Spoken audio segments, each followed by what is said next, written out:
Ni jado dukuze ugarutse, ngarukanye ryajwe n'ubundi kuri ubu rituje gusa rifite ikiniga, rifite impungenge, rihangayitse, ritewe ubwoba n'ibyo mbona, n'ibyo nsoma, n'ibyo ngiye kubasangiza aka kanya birimo urupfu, agahinda, amaraso kumeneka, ubuzima gushyirwaho akadomo, iherezo ry'ibihe, imperuka, kurangira kw'isi. Iran has launched a direct attack from Iranian soil towards the state of Israel. Irani yatugabye ibitero bivuye muri icyo gihugu biza muri Isiraheri. Turimo gukurikirana drone z'abicanyi za Irani ziri mu nzira zigana muri Isiraheri. Ibi ni ibintu bikomeye kandi biteye ubwoba. Igisirikare cyacu kiriteguye bihagije kubera ubushotoranyi bwa Irani. Twese hamwe n'inshuti zacu turiteguye bihagije kurwana kuri Isiraheri ndetse no ku baturage ba Isiraheri. The Israel Defense Forces is operating at full force to defend the state of Israel and the people of Israel. Isi tubamo, isi yuzuyemo abantu bafite imyemerere itandukanye, ariko iyo ucisha amaso mu matorero atatu akomeye usanga bose bahuriza ku kintu kimwe: imperuka ivugwamo byinshi ko hari yazabanzirizwa n'intambara z'urudaca, indwara z'ibyorezo, gutoboka kw'agakingirizo karinda izuba, ubwiyongere bw'abaturage n'ibindi. Ubushakashatsi bwakorewe iyo kure bwemeje ko abanyamerika 66% bemera ko hari umunsi izagera igashyirwaho akadomo, aho 42% bahuriza hamwe ko hazabaho urugamba rwa nyuma ku isi, urugamba ruzwi nka Armageddon. Intambara ya Armageddon izasoza isi twigeze no kuyikubwiraho. Iyi ariko ngo izabanzirizwa n'indi igaragara muri Bibiriya mu gitabo cya Ezechiel yiswe ya Gogi yo mu gihugu cya Magogi mu burasirazuba. Iyi ntambara nkuko Joel C. Rosenberg yabyanditse mu gitabo cye cya Epicenter ngo izahuza Uburusiya na Isiraheri, aho nkuko bigaragara mu gitabo cya Ezechiel ibice 32 n'ibice 38 ngo izaba iri ya kabiri ihuje bino bihugu. Gusa kino gihe ngo Uburusiya buzabufashijwe n'ibindi bihugu birimo Perse ariyo Iran y'ubu, Kush kuri ifatwa nka Sudani, Put igizwe n'ibihugu by'Abarabu byo mu majyaruguru ya Afurika ukuyemo Misiri. Abasesenguzi mu mateka bavuga ko intambara ya mbere hagati y'Uburusiya na Isiraheli iri kubera muri Ukraine, aho iyi Ukraine iyobowe n'Umuyahudi Zelensky nk'uko bizwi. Iya kabiri ariyo Gogi yo mu gihugu cya Magogi izagaragaramo ubwami bwa Perse cyangwa se Iran. Ese mana, isi yaba iri hafi gushyirwaho akadomo koko? خود رژیم خبیث که سرتابا خبث و شرارت و خطاست، یک خطای دیگری هم بر خطاهای خودش اضافه کرد و او ikibabaje ni uko ubwo buyobozi busanzwe ari bubi ubwa shitani kandi bw'abanyamakosa bwongeyeho andi makosa nanone ubwo bateraga konsera yacu muri Siriya. Konsera na za ambasade zose aho ziri ku isi ziba zifatwa nk'ubutaka bw'icyo gihugu zihagarariye. Gutera konsera yacu rero ni nko gutera igihugu, ibyo birumvikana neza cyane. Ubu buyobozi bubi bwa Isiraheli bwakoze amakosa rwose, bukwiriye guhanwa kandi buzahanwa. رژیم خبیث اشتباه کرد در این قضیه، باید تنبیه بشود و تنبیه خواهد شد.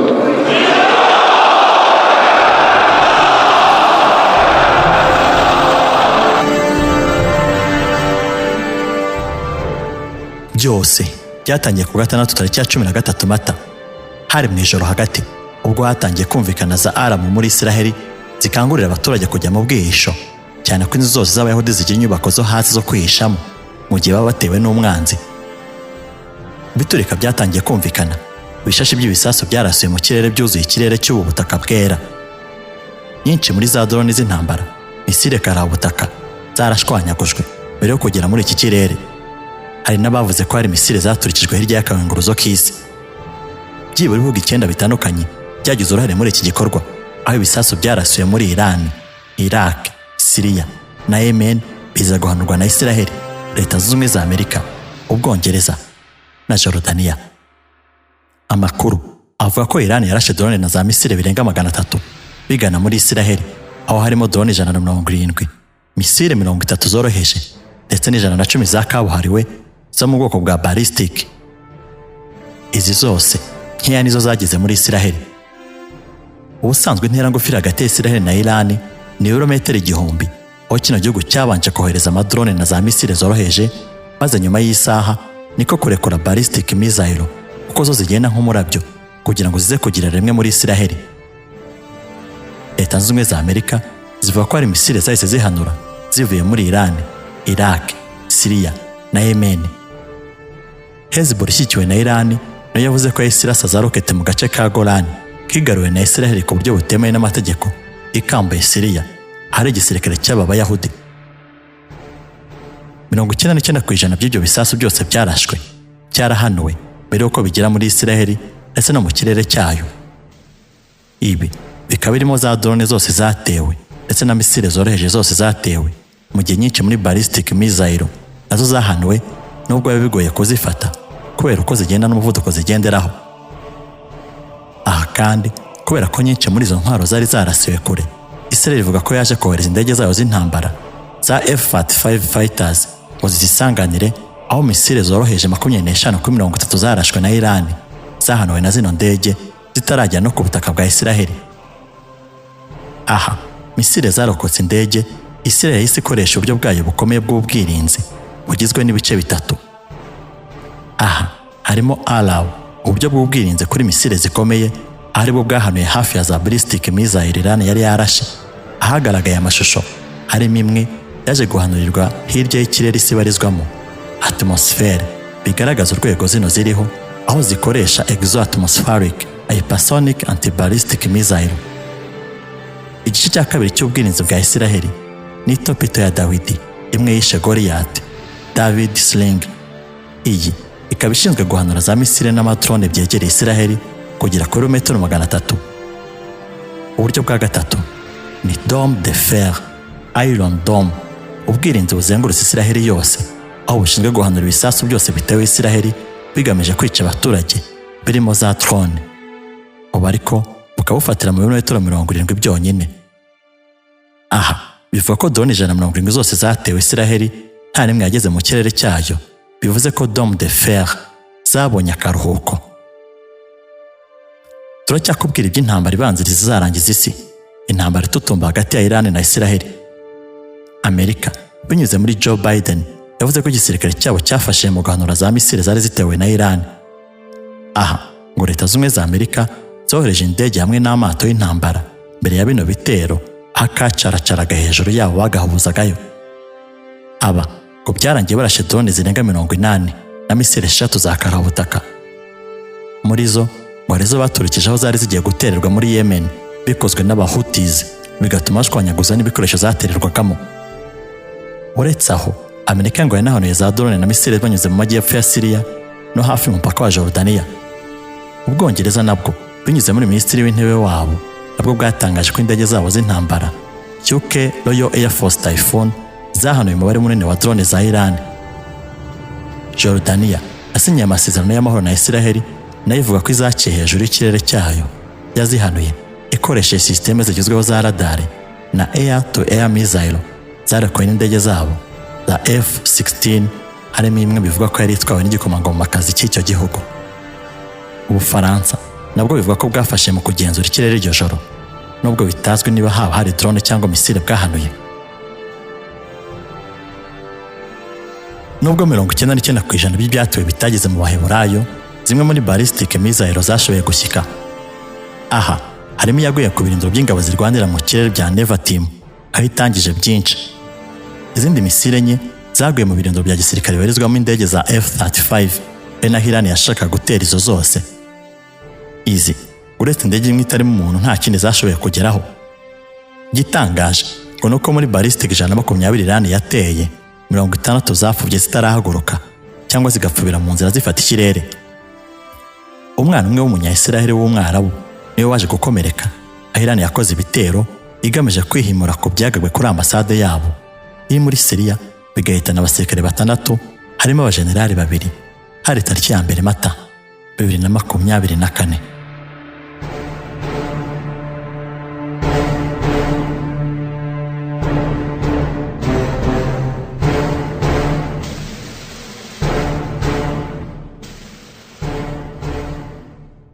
Nyuma gusubiza kwa Iran igisirikare cya Isiraheri cyatangaje ko giteganya kuzihorera kuri kino gitero Iran yabagabyeho nubwo ntacyo cyangije. Amerika yabwiye Isiraheri ko yabireka ko bisa nk'aho Iran yaruhiye ubusa. Iran ivuga ko Isiraheri niyongera kugira icyo ikora noneho bizaba bibi kurushaho.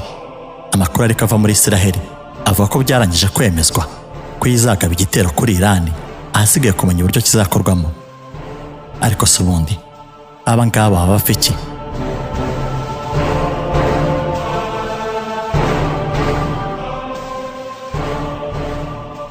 Reka dusubire inyuma gato. Amahari ya Isiraheli, Amerika na Iran ntabwo ari aya none. Mu mwaka wa 1953 kudeta ishyigikiwe na CIA yaje gukuraho Mohammed Mossadegh yimika Shah Mohammad Reza Pahlavi, bivuga ko ashobora kuba yari Umuyahudi. Uyu yaje gufasha Amerika gutata Leta Zunze Ubumwe z'Abasoviyeti igihe kinini bakoresheje kino gihugu cye, ndetse ahabwa intwaro nyinshi n'Abanyamerika. Pahlavi ariko mu mwaka wa 1979 yaje gukurwa ku ngoma n'impinduramatwara zabaye mu gihugu, aho kuva ubwo ibihugu byombi byatangiye kurebana y'ingwe. Iran yakomeje gushinja Amerika kwinjira muri gahunda zayo, yabayo n'icyo yita umuhungu wabo Isiraheri. Ibintu byaje kuba bibi ubwo bombe za Amerika mu ntangiriro za 2020 zaje guterwa hafi y'ikibuga cy'indege cya Baghdad, zigahitana General Soleimani w'imyaka 62 ndetse na Abu al-Muhandis wari wungirije umugaba mukuru w'ingabo zishyigikiwe na Iran ziri muri Iraq. Amerika ikaba yarivuganye uyu mujenerali w'umunya-Iran imushinja kuba inyuma y'ibikorwa byo kwibasira Amerika, harimo n'ibitero byatewe kuri ambasade yabo ndetse no gutegura kwica abayobozi b'Abanyamerika baba muri Iraq. Kwica Soleimani ariko ntabwo aryo ntangiriro ryo guhangana kwa Amerika na Iran cyangwa se Iran na Isiraheli. Nta gihe cyari gishize n'ubundi, dore ko muri Gicurasi 2019 uwari perezida wa Amerika Donald Trump yari yategetse ko ubwato bukomeye bwa gisirikare Abraham Lincoln buva muri Amerika bukerekeza mu kigobe cya Persi gukurikirana ibyo Iran ikora. Iki gikorwa Iran yagifashe nk'ubushotoranyi ndetse habuze gato ngo gitangize intambara, aho Iran yavuga ko igiye gutera Isiraheli kuko ari ishuka Amerika.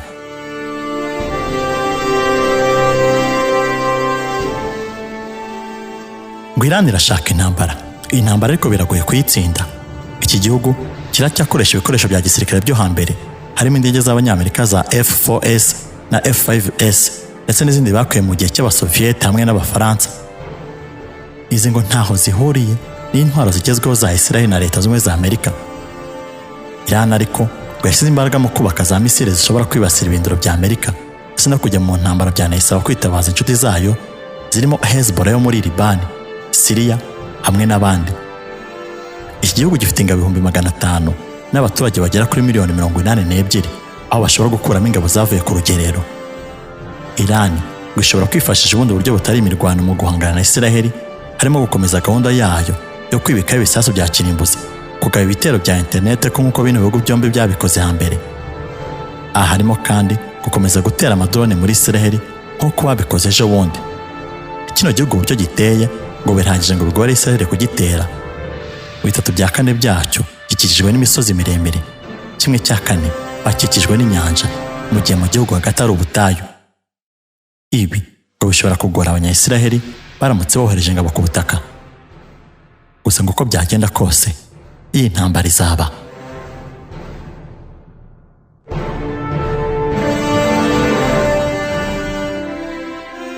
Mu gihe Iran yarwana na Isiraheli, byasaba ko Isiraheli ifashwa na Leta Zunze Ubumwe za Amerika. Amerika mu kigobe cya Persi ifite ibirindiro hirya no hino. Aha harimo US Navy, Fifth Fleet iri muri Arabia Saudite irimo abasirikare 7,000 b'Abanyamerika. Aha kandi harimo indege kabuhariwe mu kurwana Lockheed Martin F-22 Raptor zitapfa kubonwa na radari kandi zigira umuvuduko nk'uw'umurabyo. Muri Kuwait hari abasirikare 13,000 ndetse hakaba n'ibirindiro bya gisirikare cya Amerika. I Dubai mu bihugu byunze ubumwe by'Abarabu naho hari icyambo kinini cyoherezwamo igisirikare cy'amazi cyo muri Amerika ukuyemo mu gihugu nyirizina. Muri Qatar Amerika nayo afite ingabo 10,000. Muri Oman ubuyobozi bukaba bwaremereye Amerika gukoresha ibyambu byayo hamwe n'ibibuga by'indege igihe cyose bashakiye, ndetse bakaba banakwifashisha bimwe mu birindiro bya gisirikare bya kino gihugu. Tukwibutse kandi ko Amerika igifite ingabo muri Iraq ndetse no muri Syria, ari na za ngabo zidasanzwe zitinywa kurusha izindi ku isi, US Navy SEALs. uretse Amerika, Isiraheri na Iran ngo hari ibindi bihugu bishobora kwisanga intambara ibigezeho. Aha harimo Syria. Bashar al-Assad, inshuti y'akadasohoka ya Iran, aho kuba kiri ku ngoma, cyagizwemo uruhare runini na Soleimani bivuganwe n'Abanyamerika ndetse no kuba yarafashijwe n'Abarusiya. Ngo nubwo Assad atajya mu mirwano nyirizina, ashobora gufunga amaso ubwo imitwe ishyigikiwe na Iran yaba iteye ibirindiro by'ingabo za Amerika ndetse n'iza Isiraheri. Libani ni ikindi gihugu cyagerwaho n'iyi ntambara. Iki kuri ubu kiri mu minwe ya Hezbollah ishyigikiwe na Iran, aho bakomeza kugaba udutero shuma kuri Isiraheri. Iri tsinda rishobora kohereza ibisasu muri Isiraheri ndetse rikaba ryanakoresha ubwirinzi ku ndege z'intambara za Isiraheri. Hezbollah ngo ni umwe mu mitwe ifasha cyane igihugu cya Iran. Iran kandi ikaba ishyigikiye imitwe ya Islamic Jihad ndetse na Hamas kuri ubu iri mu ntambara ya Isiraheri. Arabia Saudite, igihugu nacyo ni ukuboko kw'iburyo kwa Amerika. Mu minsi yashize kigeze kwibasirwa n'ibitero ku bigega bya peteroli byaho bivuga ko byakozwe na Iran. Yemen. Iran ifite umutwe w'inyeshyamba zishyigikiye muri Yemen wa Houthi umaze igihe kinini uri kurwana n'ingabo za Arabia Saudite zishyigikiye leta. Aba Bahuti kandi muri ino minsi barimo kwibasira amato yose afite aho ahuriye na Isiraheri anyura mu nyanja babarizwamo. Qatar, nk'uko twabivuze, iki gihugu nicyo kibamo ingabo nyinshi za Amerika mu burasirazuba bwo hagati. Intambara iramutse ibaye, birumvikana ko Amerika yajya ikifashisha nk'ibirindiro bya buri munsi bishobora gutuma byibasirwa na Iran n'ibindi bihugu bishyigikiye, akandi ngo niho Isiraheri yanyura. Uburusiya. Kino gihugu gifite abasirikare ibihumbi n'ibihumbi muri Syria baje gushyigikira ingoma ya Bashar al-Assad. Aba barimo ingabo zidasanzwe ndetse na misile kabuhariwe mu guhanura indege ngo ziratinywa, izo ziri ku rwego rwo hejuru ku isi nzima. Intambara ibaye bishobora kurangira Uburusiya bukoze ibishoboka ngo burwane kuri Assad na Syria, cyangwa se Iran w'inshuti yabwo, dore ko bivuga ko Iran irimo irabaha ibikoresho barimo barifashisha mu ntambara ya Ukraine. Aba kandi ngo bashobora kwinjira mu mirwano mu gihe haba ibikoresho byabo byangijwe na Amerika cyangwa se Isiraheri. Abarusiya ngo bashobora gukoresha za misile zabo na Sumari ziri mu nyanja ya Mediterane ku cyambu cya Sevastopol. Ubushinwa. Nyuma y'ibitero bya Iran, Ubushinwa nta kintu kinini bwavuze uretse kubwira ibihugu byombi kureka intambara. Aba birazwi ko batajya imbizi n'Abanyamerika. Izo ngabo nyinshi ku isi bafite ikoranabuhanga rirenze. Aba ariko bari mu bafashe ya mbere bamagana n'intambara.